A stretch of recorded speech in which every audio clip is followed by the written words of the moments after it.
Hi hello friends, అందరికీ నమస్కారం. Trending ఉన్న ఛానల్కు స్వాగతం. మనమైతే కవుల గురించి తెలుసుకుంటూ ఉన్నాం కదా. చాలామంది కవుల గురించి నేను మీకు వీడియోస్లో తెలియజేస్తూ ఉన్నాను. ఈరోజైతే మనము మారణ కవి గురించి మీకు తెలియజేస్తూ ఉన్నాను ఫ్రెండ్స్.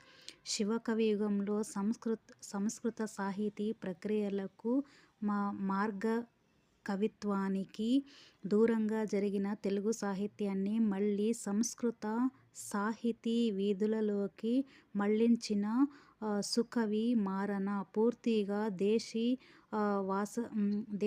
వాసనలను సంతరించుకున్న పాల్కురికి సోమన బసవ పురాణానికి దీటుగా సంస్కృత పురాణ లక్షణాలను అనుసరిస్తూ సంస్కృత మర్యాదలను పాటిస్తూ రచించిన మార్కండేయ పురాణం ఈయన కృషికి నిదర్శనం. మార్కండేయ పురాణం ప్రథమాంధ్ర మహాపురాణం.